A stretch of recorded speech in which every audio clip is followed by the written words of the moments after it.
Hello, this is the One Episode Rule, a podcast about first impressions. I am Magpie, still struggling to get out of Baki. I think like a whole second arc has begun, and I just keep going past Stone Ocean to get to it, and I'm just like, please, someone help me.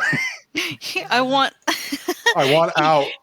you just longingly gaze at Jolene's face. I will see you one day. One day.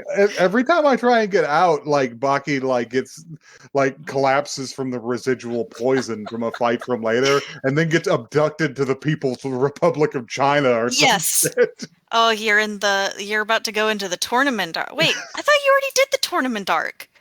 What the fuck, man? There's been no tournament arc. There's been fighting the prisoners, and that is it. Oh, yeah, you're about to go into the tournament arc then. Have fun. They want to do the Great Raitai tournament with Baki being a walking corpse.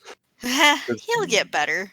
I like how they illustrated that he was like sick. They didn't make him any less muscular. They just made him gray. Yeah, it's true. And he's like gaunt now. Yeah. He'll be okay.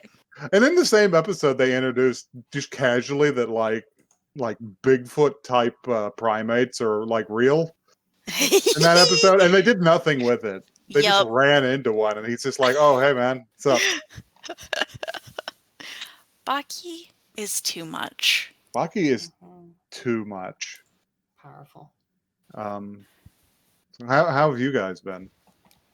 I'm Blackle. I've been better, but I've also been worse. So that's where I'm at. Just sort of getting through it.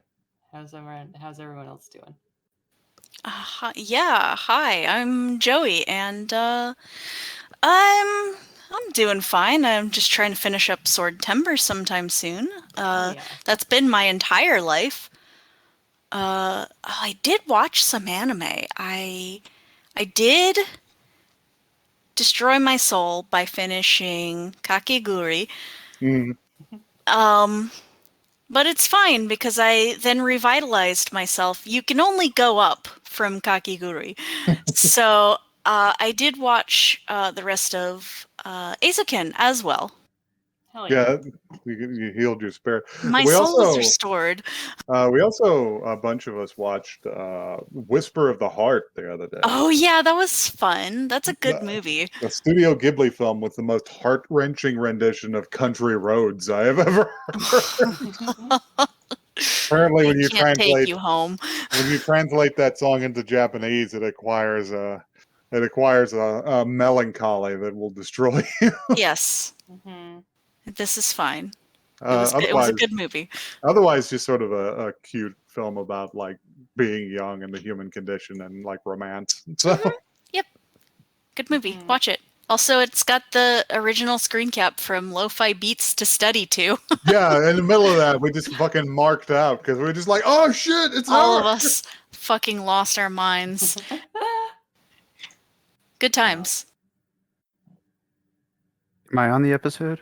You're on the episode. Whoa. Introduce yourself.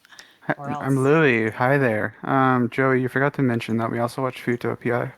Oh, we did watch some more Futopia. So much anime. There's been a gap. Oh, true. You're right. There was a gap. Yeah.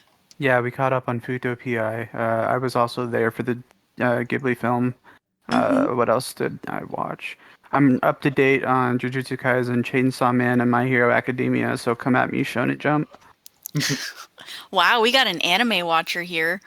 Got an anime watcher. Do you guys want some anime news? Let's have some anime news. Only if it's good. Uh-oh. Well, see you guys next week. Didn't inspire hope. Let's see. I thought I had 3 news items. Okay, whatever. So we have 2 news items, and one of them is Netflix bafflingly has announced that it is going to make an Onimusha anime. A what now? You are correct because Onimusha is a long dead survival horror game series. His last entry, I think, came out in like before 2010. Gee. I quite like Onimusha because it is like Resident Evil, but you're a samurai. That's fun. It's very clunky and charming. This show, I don't know whether this looks bad.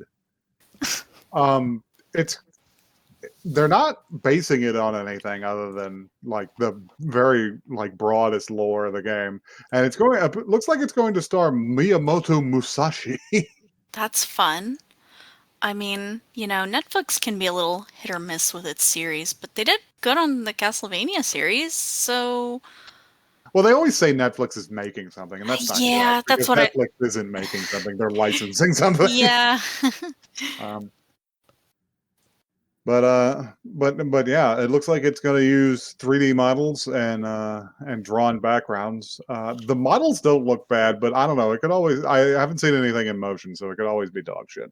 Also, always it's being directed by fucking Takashi Miike, which is super weird. This like auteur like film guy who makes like violent art movies. So, Nice. which is pretty strange. Now we got some bad news that we didn't get to cover because we didn't we didn't have an episode last week, which is this is going to be the Fuck Crunchyroll segment. Oh, yeah. This one. For choosing to recast Kyle McCarley in the English dub of Mob Psycho instead of even consider meeting with representatives from the Screen Actors Guild.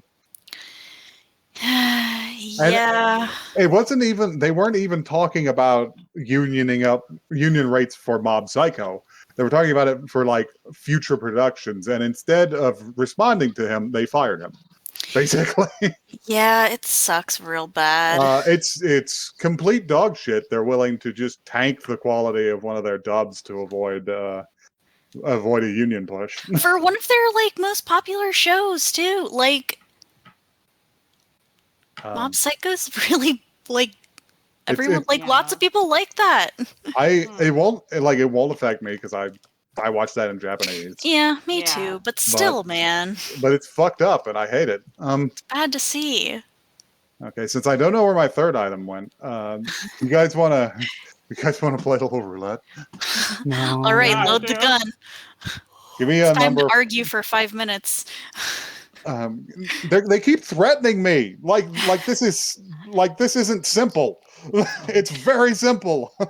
It could be simple, but we like bullying you. All you have to do is pick a number from 1 to 6. I don't care how you do it. 6. 7. We're doing 6. Go 4. on. Actually, I said 7 out of accident. 3. I spoke first. I win. No. I roll dice and it's do 6. this every time, though. Do you have to discuss it with the crew? Yeah, we have to commit with the tribunal. Do we agree that I roll a dice and then we take that number? I recuse myself from this conversation.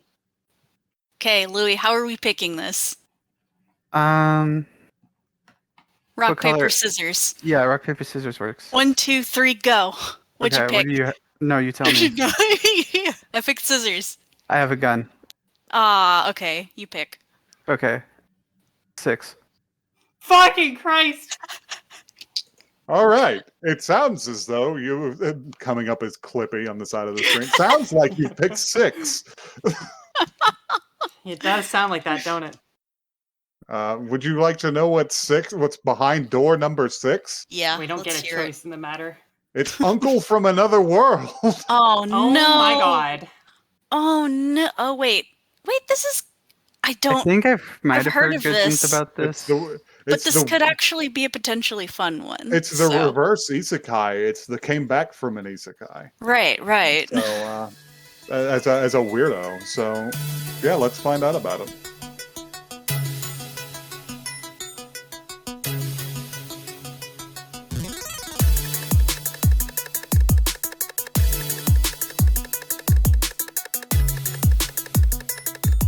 So it's cool that we finally found an anime that perfectly encapsulates how Sega fans feel.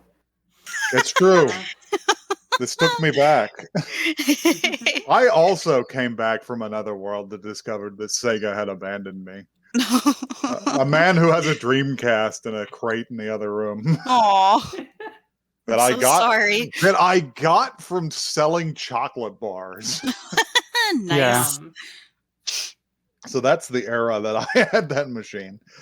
I feel like I really, God, you got me on it now because I'm thinking about buying the cords off of eBay so I can run the bitch. You can run it again. I was a Genesis Run kid, man. so I have at least some relation to this. Mm-hmm. Sega Genesis was cool as hell. Anyway, yeah, that was Isekai Oji-san. Who wants this blurb? I will read it. There you go. After a fatal encounter with a truck, Takafumi Takaoka. Takafumi Takaoka's uncle, Yosuke Oji-san Shibazaki, lies comatose for 17 years. When he finally regains consciousness, Oji-san begins a ramble in a foreign tongue and reveals that he had been transported to a magical world called Grand Bahamol. Takafumi dismisses his uncle's claim as nonsense until an incantation makes a cup of water hover in the air. In a flash of brilliance, the pair creates a YouTube channel to showcase Oji-san's magical abilities. The responsibility now falls on Takafumi's shoulders to acquaint Oji-san with everything that has transpired during his absence, including getting him up to speed with the internet, new technology, and surprisingly, the outcome of the 90s console war. The result of which was especially distressing for a hardcore Sega fan. With Oji-san's wisdom from his otherworld experiences, they grow their YouTube channel and tackle online comments and trolls. The journey of his uncle-nephew duo promises to be anything but conventional. So I've got bad news, guys, which is it's good. Yeah. I'll be honest, I expected it to be cringe. Yeah. It kind of is cringe in places, but honestly, at the very beginning of the episode, I was like, oh, I don't know about this one.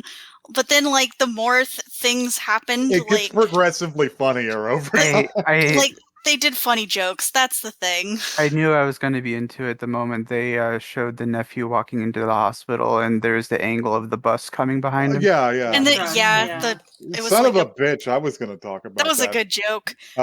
So anyway, we'll start from there. Yeah, the nephew kid Takafumi is going to go visit his uncle because his uncle has woken up from a 17-year-old coma, and that's a big deal. And he's, he goes in and visits him. His uncle would be 34 at this point. Yeah, I did the math too, and I was like, damn. Which is bad because they portray him as old. He looks like a 50-year-old. He looks like a 50-year-old man. He's not that old. Although we'll get to this later. That may simply just be the man's condition, which, if so, condolences, my friend. You were born with old man face. It happens.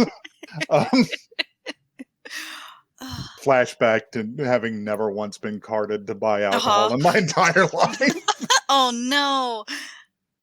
Various people on fucking campuses of schools I was attending asking me if I needed to get a visitor's pass. You're like, I go to school here. Leave me alone. I'm 14. But yeah, so the kid's standing there, fashionable. He's got a nice jacket, high collar. Anyway, his uncle is sitting upright, seemingly healthy, and is talking to him in just absolute horseshit nonsense language. And he continues to do so until Takafumi says, "Uncle, I heard you woke up," and he just goes, "Oh, right, Japanese. Nihongo. Naruhodo." He's just like, yes, Japanese. You must be my sister's kid. And the nurse comes in to take his temperature, which he's very chill about it. He's just like, oh, yes, give me that. I'll put it on my armpit. Which is a way you can take temperature. But he conducts a conversation with her entirely in, I guess, Bahamalese. Yeah. And she just rolls with it, which is she's one of the good nurses. She's not one of the bully nurses. She's just like, you're absolutely out of your mind, but you seem nice, so that's fine. It's okay. So she talks to him in the same way that you would talk to like a dog or a toddler, where they just they make a noise and you'd be like, oh, is that so? Yep. Excellent. Well, see you next time. Underappreciated character, that nurse. But anyway, yeah, he catches Takafumi. It's just like, yeah, I was in another world. I was in a fantasy world, and I spoke the language there for years, and that's what I'm used to. And Takafumi's just like, oh fuck, Oji-san's fucking crazy. He's just like, do you want me to display that that I've been to another world? And he's just like, no, please don't continue this, God. And this is also after he explained that nobody else is here because the family tore itself apart trying to figure out what to do with him. Yeah. Which is like, very sad. It's realistically sad for a comedy. It's very depressing. So the only one who cared enough to come see him was his nephew, who presumably remembers him from before, whenever he was like 17. So yeah, he's just like, do you want me to demonstrate? And he's just like, no, don't do that. And he turns around and he just like focuses on like a water bottle, and he just says a bunch of nonsense words at it over and over again. And he's like, oh, this is painful to watch. This delusion is so deep. And he just switches to Japanese and it just works. Mm-hmm. Oh, it's Japanese like, works in this world. He's just like, what the fuck? But immediately the idea occurs to them after a little more conversation about the other world, and he has his other world journal and the description of the memory eraser spell that he developed because things had gone so terribly for him in the other world that he would just erase his terrible experiences. We'll get there. The boy reads something out of his diary and it says, please use it on me. Mm-hmm. Oh, there's also the conversation about who won the console wars, because whenever he left in 2000, the Dreamcast was still a thing. I love this historical accuracy ? And it had, and let me tell you, the Dreamcast had some fucking bangers on it at that time too. It like had Sonic Adventure, which is like the prototype for like many 3D games. Mm-hmm. Had a couple of had one I liked on there that was called like fucking Time Stalkers. Nice. That nobody's ever heard of. It's a very weird RPG. Mm-hmm. Bunch of cool games. It had Power Stone on there. But the best versions of Street Fighter. This is now the Sega fan cast. I'm talking about Dreamcast. Shut up. But anyway, yeah. So after they do that, they're just like it cuts to like a week later, whenever they're sufficiently like the hospital is sufficiently convinced that he seems to be fine, and they dress him up in like surprisingly stylish clothes. He's just got like a casual suit and t-shirt combo going on. And he looks great. I bemoan this often about sometimes the Japanese have an ability to be like effortlessly fashionable. Mm-hmm. And it's one of the reasons I can't go to Japan. Because I wouldn't care about like French people judging my fashion because they're French. They judge everyone, right? Well, but the Japanese, I would be ashamed. You have to like take your Sunday's best to. Yeah. It's not hard work for them. Mm-hmm. So your failure is even worse. But anyway, that's not what our podcast is about. So yeah, they go home, and they both. I assume he discusses it with Oji-san, but they both come to the conclusion: hey, times are bad, but we can use the fact that you can do actual magic to make money. Farm your uncle for ad revenue. Yeah, and Uncle's down with it. He's just like, "You're gonna split? Yeah, sure, cool. Tell me about the modern world, so I don't waste my money." But So yeah, they put out their first YouTube video. Uncle doing his flashiest move, which is sort of an energy saber that he learned in the other world. Mhm. Very cool way to fight. It's And Energy Sword Sunday. and yeah, it gets pretty popular. It gets like 60,000 views, and they get some ad revenue off of it. What happens next? Because They a lot do of these the intro song, which the was great. I it's loved this low poly uncle that they it had. is a cringe banger because What's it's cringe got a about lot. it? I will get to it. It's got the music is pretty good.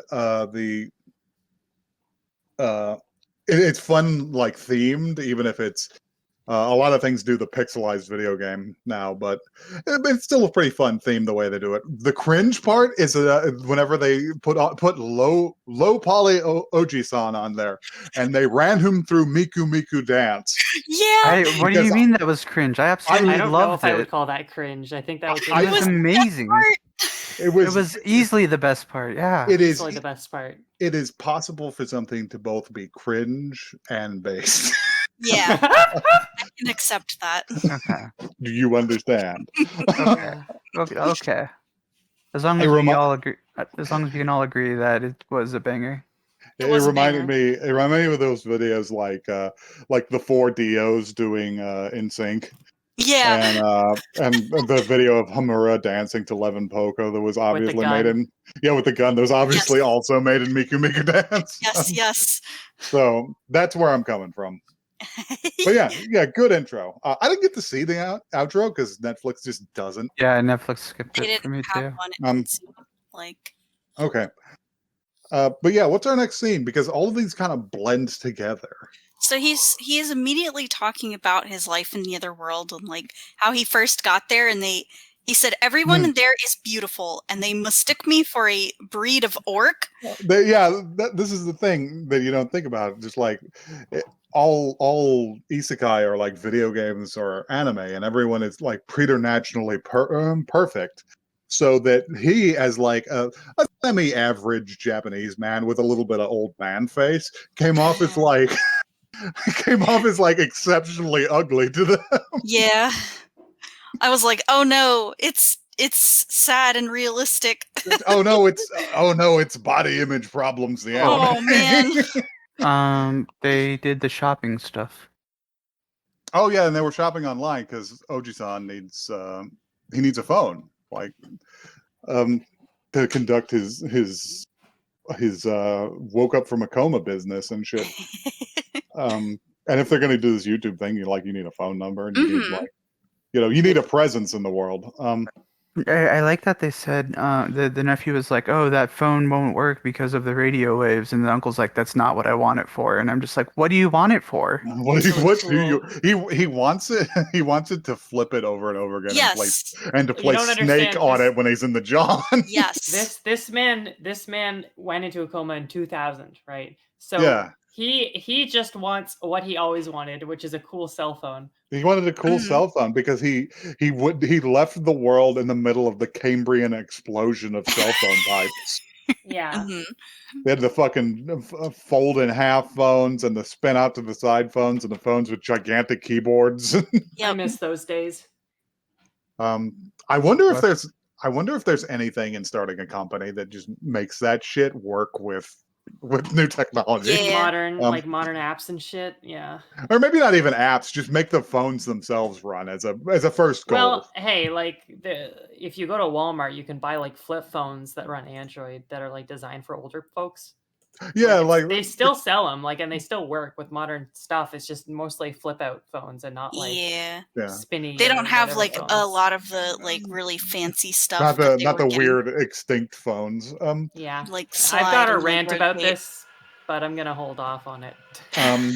But yeah, so yeah, they talk about that for a little while, and they stop talking about it for a while because he goes to talk about the other world again, and he's just like, oh yeah, I invented something in the other world. It's like, what did you invent? It's just like, oh, I invented a vase that uses electrolysis to move water. And he's just like, oh, that's cool as hell. You must have ruled over there. It's just like they tried to hang me. They called me a heretic. It was against their religion. Mm-hmm. And between this, we've been hearing about the way people treated him, and specifically this girl would just follow him around and harass him all the time, and call him orc face and shit. Mm-hmm. Can I talk about a theory about that, or do you want to wait until after? Well, we'll talk about it. We'll talk about it a little later. But over Okay. the course of the episode, just keep this girl in mind. Yeah. Because yeah, he talks about that, and he shows off that he can just show Takafumi his memories. He can summon up a little like screen and show them off, and the screen has like VHS effects on it, which I think is very funny. But the screen also works like exactly like a touch screen because he'll do the pinch to zoom. Yeah, he explained the touch screen to him, so he's just like, "Oh yeah, well, I bet we can just do it like this." Yeah, this is my memory. So anything I could see, I could probably do. But so that's funny to me. It was funny. It's funny to me that it has VHS effects because that's how he remembers video working. Yeah, that makes sense. But yeah, it zooms in and you find out it's just like, oh, it was the elf girl who saved him from the villagers, and he just noped out because he just released his bonds with magic and booked it into the forest. And you get and the Takafumi is just like, hey, can you zoom in on her? What happened to her? And she's just like, that coward. Thank goodness. And then the nephew's like, oh, she's a tsundere. Oh shit. It's just like, oh, he doesn't understand. They didn't have tsunderes until 2004, or they didn't get popular until 2004. I think is what he said. This is kind of incorrect. The terminology, I guess, started existing in 2004. That character archetype is quite a bit older. Yeah, and given how it was, Oji-san probably saw Evangelion. That's probably true. He probably has an Asuka body pillow. I will say that Asuka is an extreme example and is also more vicious in general. Leans a little heavier on the bullying. She leans very sharply to the sun part of that. Yeah, it also begs the question whether or not he's like a anime otaku, because he could just be a video game. He could just be a video game guy. Yeah, that is the vibes that I was getting. But he does talk about some anime ass video games, so it's true. But anyway, yeah. What's the scene after that? Do they start talking about relationships? He gets cyberbullied briefly. Oh yeah, he doesn't know how to deal with haters because he doesn't understand the internet. He's like, what is LOL? Aha! It's just like, why do people keep saying shit like this?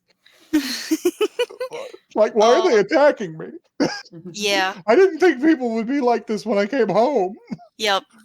And then I think there was the relationship scene after that. Yeah, and they talk about it. He's just because he's noticing every time they see this elf girl or talk about her, he's just like, oh shit, this girl was like super into Uncle. Uncle just doesn't understand. She's a very archetypical tsundere and a very obvious one at that. So it's like she will turn away and blush. Yes. Like it's not like she has that hard of an exterior.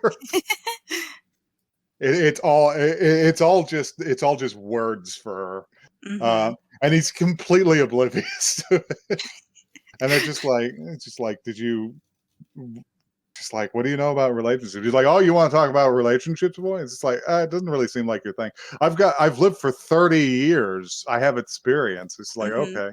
It's like I met my first love in middle school. It's just like, oh, how was she? It was Sonic and Tails. Sonic and Tails. I loved that. I lost my mind.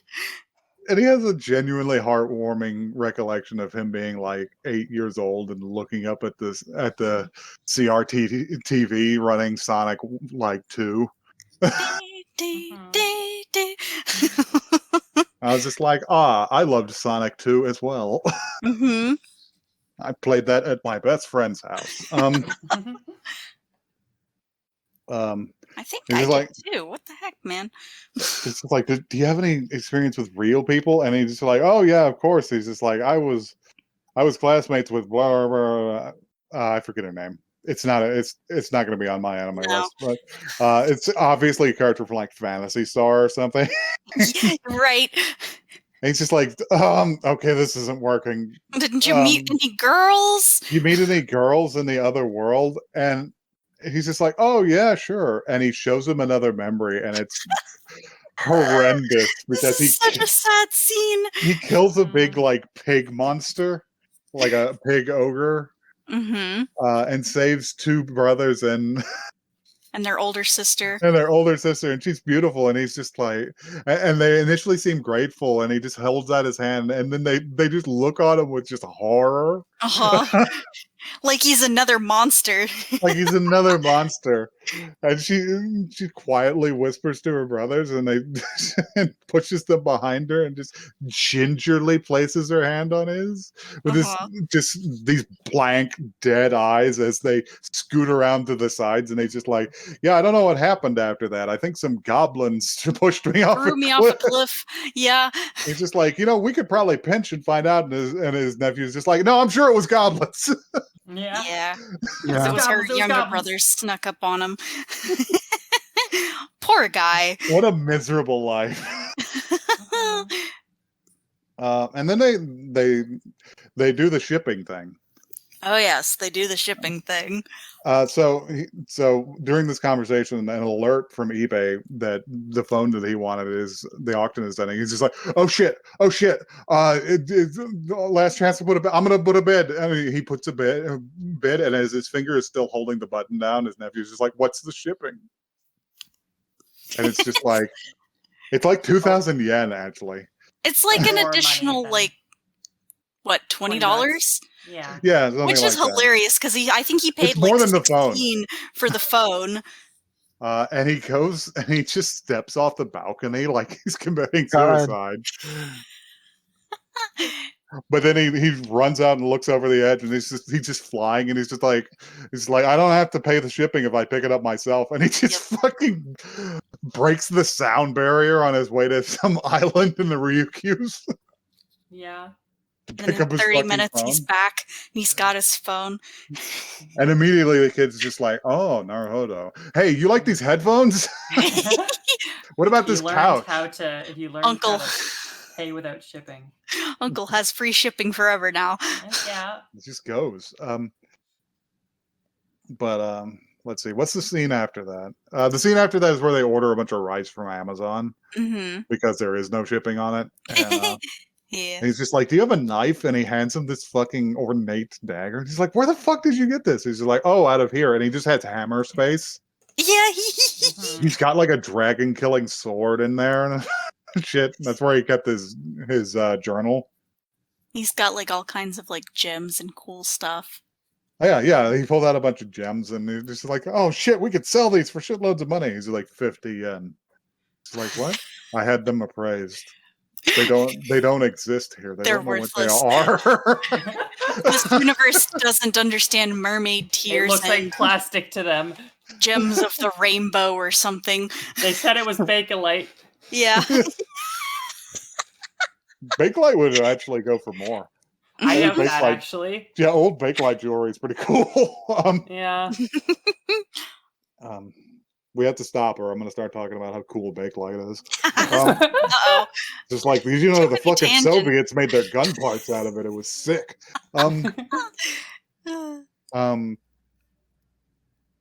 So, what's the next scene? I think then he's talking about the ring. Oh yeah, he's talking about the rings and shit. And they get to talking about the elf again, because she's one who saved him after he fell off the cliff. And we get a clearer memory of that, and it's extremely obvious that she is down bad for this man. Yeah. And he tries to give her one of the rings because he doesn't want to be indebted to her forever, because she does that imperious tsundere thing of just like spend the rest of your life bowing to me. And he takes her seriously because he is incapable of not taking people seriously. Yep. You would think like from what we said, you'd think that he's like a very stereotypical nerd, but no, he comes off as he comes off as an extremely strange kind of nerd. He's like a guy like that you would meet playing Counter-Strike and then spend years trying to get to know just because you're studying him. Uh-huh. But they give you nothing. But he gives you nothing. Yeah. And then you find out that you just find out additional facts about him that color your worldview even further. You're just like, how is this a real human being? He's just like, what do you mean you eat cereal with water? And he just refuses to elaborate. Stop it. But anyway. But yeah, what do you mean you put mayo on your grilled cheese? What do you mean you do your grilled cheese and mayo? Targeting multiple groups of friends that aren't here to defend themselves tonight. The Okay. missiles have locked on. You cannot stop me. But anyway, he talks about how he tried to give her one of the rings because he had a very rare ring that you get these keepsakes from like defeating dungeons. Mm-hmm. Which is apparently what he spent most of his time doing after realizing that socializing was impossible. And he tries to give it to her, and she's like, you can't, just like, get away from me. You can't give me jewelry. Oh my God. And she's extremely flushed, and she like falls over backwards. Which causes him to like kneel on one knee. Yeah, he kneels on one knee and takes her hand and tries to slip it on. And she's like, oh no, this is too forward. And he's just like, do you not want it? And she's like, I do want it. And he's just like, funny. And the kid is watching this on his like memory screen, and you can tell he's just like, this is so romantic. What the fuck? Yeah. He's like, Uncle, did you take responsibility for this? Yeah, he's just like, of course I did. I took it off of her and pawned it and gave her all the money in the next town. He gives her shitloads of money. There's just a clip of her in the background looking so sad. She's got the big bags confused. And she's just rotating on her axis away from him. I guess I'm going now. So I don't know if she was sad more, just confused as to what was happening. She didn't know what to do. How do you react? Like, yeah. It's like, was that what? What? And later she comes back. She's like, I put it in the fucking bank. Where are you going next? Because she won't be dissuaded. She wants this hideous man. Yeah, she needs him. She's got she's got an ugly bastard fetish. I was anyway, gonna say she might also be a morosexual. Yeah. A whatosexual? I'm sorry. Morosexual. Like you love stupid people. You love the himbo addiction. All right, so the opposite of sapiosexual. Yes. I don't know if this boy counts as a himbo because he's lacking many of the attributes. I think he'd be closer to a himbo if he was an orc than he is a human. Yes. Yeah. Agreed. Maybe to them he's a himbo because he is so much like an orc to them. But anyway, during this conversation, they're just like, "Oh, okay, yeah, let's put up all the shit." Oh yeah, we got to stow the knife because we probably shouldn't have that lying around. It's magical. I love this scene. And he goes to put the knife back in the like dimensional pocket, and an uncle is holding it in front of his chest, and he slides it in like halfway, and then you get a good profile shot where it looks like he's just stabbing him in the heart, and then they both just go, "Oh!"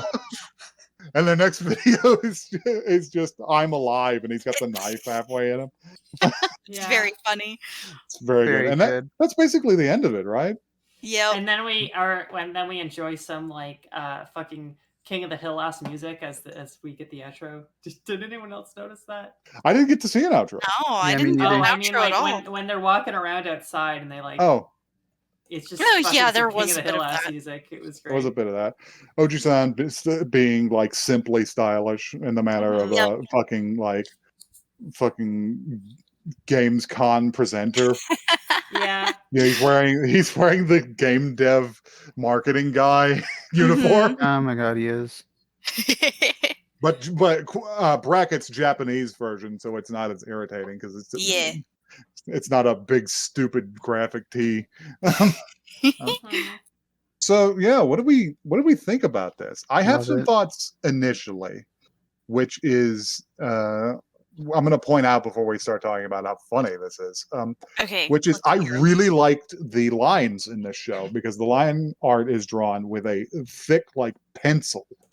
Yeah, I wasn't sure how I felt about it at first because, like, whenever he's like in the first scenes, he's like, "Oh, my uncle's gone insane."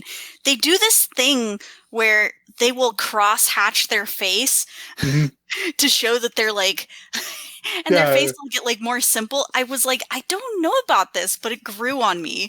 And the regular scene to scene, just like textured lines was really good. It makes it look surprisingly unique, especially for an isekai. Yes. Yeah.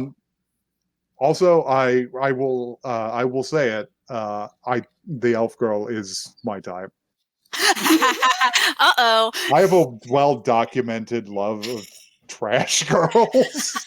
Uh-oh. And I can tell. And but aside from that, from like an artistic perspective, I find her to be a very appealing character. I think it's just because of her funny eyelashes. I could, I did like those funny eyelashes. She has like really glowing. thick, like red, like red blonde eyelashes. We're good. Anybody else? I quite liked it. Yeah, me too. It was fun. Holy We've had a couple of good isekais in a row. What's happening? Jesus, isn't this gun supposed to kill us? Like, what's going on here? Well, you keep not getting the real bullet. I know. I see. We're winning at Russian roulette. You're winning at it. But yeah, I like this. You were hit really good too. It's really subtle. I didn't expect that. Like I really didn't. I knew it was going to be more subtle than I expected whenever they did the sight gag with the truck in the first 5 seconds. Yes. Yeah. They started strong. Because it just passes behind them, and you're just like, oh, they're aware. They know what they're doing. And just every element of it is great. Like the fact that Oji-san is just like a freak. Yeah. Also, I really enjoyed the perfectly timed research into like making it like I said, time accurate to the year 2000. So this series would take place in 2017. Yeah, it does. You mentioned that. So Oji-san would be like 38 now. 30. Oh yeah, he'd be 37, 38, something like that. Man, approaching his 40s. But, what else? It's hard to talk about this. It's hard to talk about good shows. I know. Yeah. It's quite funny. There was that one woman actually the intro sort of hinted at like there being like another like female character being introduced like in the world. There is. That was his mom or something. There's a blue-haired girl. There is a blue-haired girl. I've seen a few clips from this, which is why I put it in the gun. And one of the clips is talking about, again, wandering obliviously into things. Okay. He makes friends that he doesn't know he's made friends, but he makes friends with a blue-haired girl who is descended from somebody from Japan. Apparently, it's not unusual to have visitors. I see. And the only thing I know about it is at one point she decides to try and kill him in his in his room at the inn because of presumably because of his freak behavior. Yeah. And he outplays her, but he has to stand still and like hold her to keep her from bringing the energy sword down on him. And he's got like chains, like magic chains holding her back. And the elf girl just wanders past and looks in. And he's just like, please help me. And it looks like they're doing weird bondage shit. And she just wanders in and she looks for a second and realizes this is the girl's trying to kill him. And she's just like, I see. And then she just smashes the chains and lets her go at her. That's pretty good. That's funny. From what I can tell, this goes in a direction of harem anime where the protagonist does not know that there is one. That's kind of good, actually, though. Everyone just wants a slice of this ugly ass orc boy. Everyone wants a slice of this fucking freak. Yeah. This dumbass who doesn't know shit. Hmm.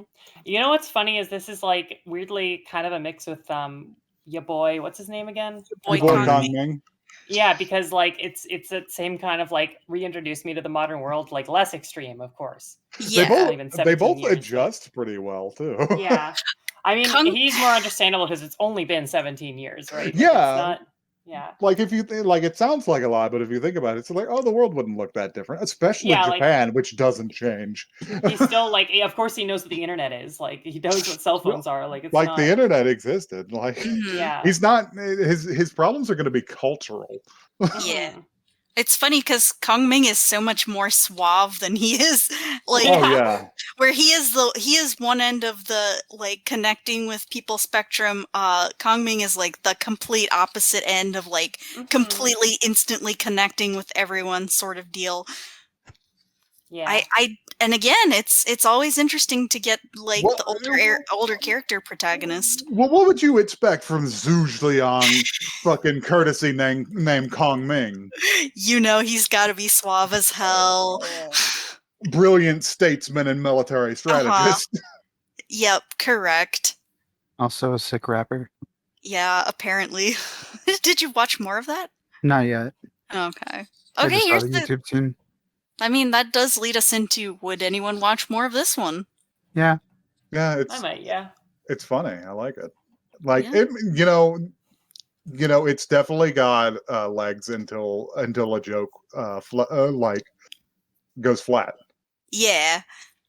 Because a joke could go flat in a couple of different ways, which is just like, oh, this isn't that funny from my experience, or oh, this is just not Nasty. that. This doesn't work in general, or like this is kind of disgusting, actually. Yeah. Mhm. Which could It happen. doesn't feel like they're going in that direction. I guess they Yeah. could, but it like so far, you know, Well, they've some got of the faces my he attention. makes. Some of the faces are nasty. So he's we should explain this, which is this man looks like a relatively normal, like older guy in anime. He looks like Yeah. he's about 50. He looks like he should be wearing a suit and like talking about Section 9 and what they should do about it in the diet. Yeah.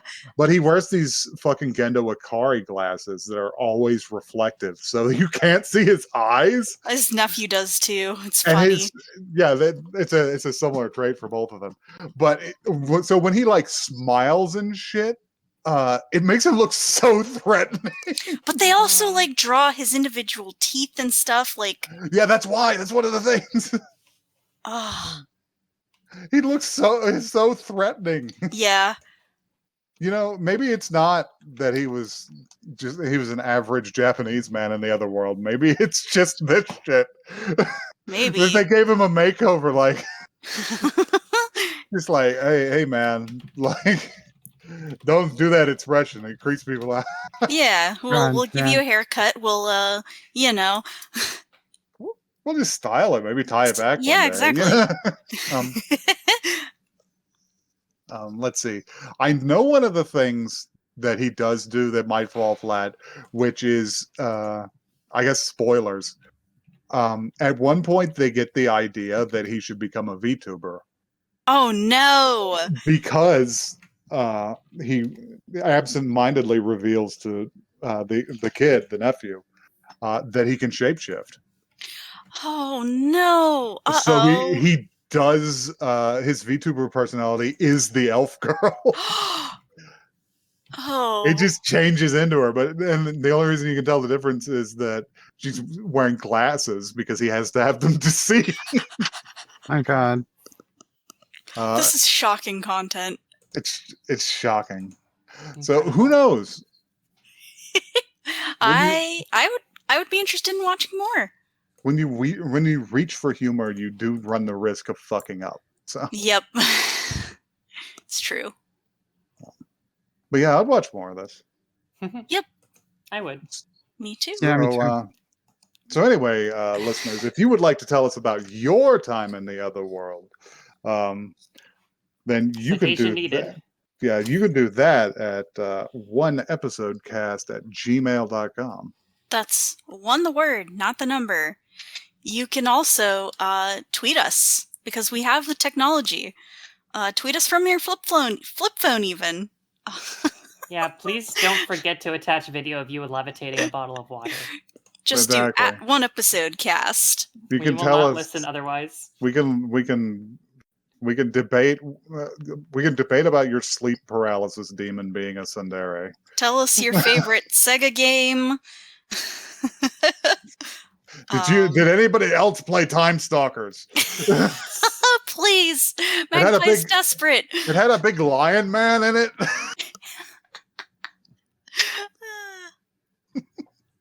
Yep. I'm just here, waiting to leave. Rattling on the door handle until we unlock it. No, He's just standing by the emergency exit. Let me out, let me out. we've got more Sega jokes to do. Did you guys play JoJo's Bizarre Adventure? It was on the Dreamcast. I'm stopping our recording now. This has to end.